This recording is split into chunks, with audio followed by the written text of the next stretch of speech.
So you don't have 20% to put down on a home? That means you're disqualified, right? Wrong. And this is one of the most common misunderstandings in real estate. Somewhere along the way, people were told you need 20% down to buy a house. And if you don't have it, you're not ready. So buyers wait. They delay. They assume they're years away from owning a home. But the truth is, 20% down is not a universal requirement. So how much do you actually need for a down payment? Because the real answer might surprise you. And understanding this changes how you think about timing, savings, and readiness. So first of all, where did this 20% myth come from? The 20% number became popular because putting 20% down on a conventional loan typically allows you to avoid private mortgage insurance, also known as PMI. PMI protects the lender, not the borrower. When you put less than 20% down on a conventional loan, PMI is usually added to your monthly payment. That's where the idea formed. If you don't have 20%, well, I shouldn't buy. But avoiding PMI and qualifying for a mortgage are two very different things. Very, very different. So how much do you actually need? Well, let's break it down by loan type because, loan type does make a difference. How much you actually need for a down payment depends largely on the loan program. So first, let's talk about conventional loans. For many qualified buyers, conventional loans can allow as little as 3% down. Not 20%, 3%. Now that depends on credit profile, lender guidelines, but it's common. Even if it went up 5%, well, it's still less than 20%, right? Now, FHA loans. FHA loans are popular with first-time buyers. With a 580 credit score, you may qualify for 3.5% down. If your credit score falls between 500 and 579, you may still qualify, but you'll typically need 10% down. But that, again, is still less than 20%. VA loans. For eligible veterans, VA loans often allow 0% down, no down payment required. That's significant for buyers near Barksdale Air Force Base, where many buyers relocate with VA eligibility. And finally, USDA loans. USDA loans allow 0% down in eligible rural areas. Parts of Northwest Louisiana may qualify depending on property location. So when someone asks, how much do you actually need for a down payment? The honest answer is, it depends on the loan program.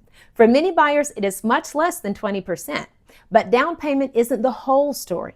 Here's where we elevate the conversation. When people ask how much do I need for a down payment, often what they mean is how much cash do I need total, because down payment is only one part of the upfront cost.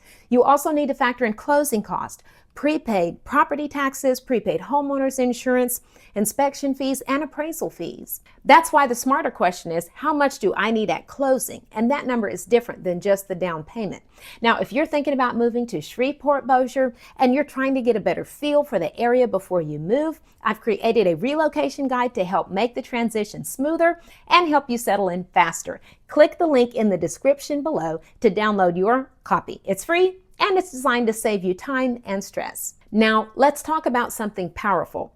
What about down payment assistance programs? This is the part many buyers don't realize exist. There are programs designed to help buyers bridge the gap. In the Shreveport area, there's the HAPPY program, HAPPI. It's a local home buyer assistance initiative.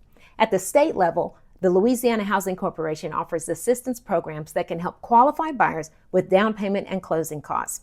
In addition to that, many lenders offer their own in-house down payment assistance programs. Some provide grants that may not require repayment, or forgivable second mortgages, or deferred payment assistance. Now, these programs do have eligibility guidelines. They may include income limits, purchase price caps, primary residence requirements, and homebuyer education courses. But the point is this: lack of 20% down payment does not automatically disqualify you. It means you need information. Now, why do people miss out on these opportunities?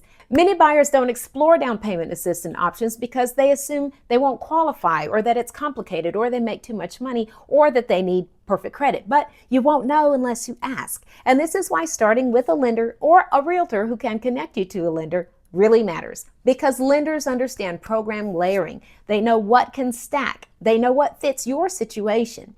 Now, here's the emotional truth. Many first-time homebuyers quietly feel embarrassed that they don't have 20%. But let's remove that pressure today. Home ownership is not reserved for people with a ton of money in savings. It's available to people who plan, and planning starts with a conversation, not assumption. So how does down payment connect to affordability? Remember the previous conversation? How much house can I really afford? Down payment plays into that. A higher down payment can lower your loan amount, reducing your monthly payment, and potentially eliminate PMI, your private mortgage insurance, and improve approval strength. But balance matters. Stretching to hit 20%, if that leaves you house rich but cash poor, that may not be a wise decision, because having savings after the closing is important. So, how much do you actually need? Well, here's the summary. You may need as little as 0% down for VA or USDA, at least 3% down for conventional, or 3.5% down for FHA, plus closing cost and prepaid items. But your specific number depends on your loan type, your credit profile, your income, market conditions, and local cost structure, which means the only way to know for sure is to get personalized numbers. Now, if you've been waiting because you thought, well, I don't have 20% yet, you may be waiting unnecessarily, not because buying is always the right move, but because the assumption may not be accurate, and clarity changes confidence. Now that you understand how much you actually need for a down payment, the next question becomes, even if I can afford it, is this a good time to buy a house? How will I know when is the right time for me? If you want to know when the best time to buy a house is, watch this next. And if it doesn't show up here, look in the description below. I've added a link in case YouTube's not working.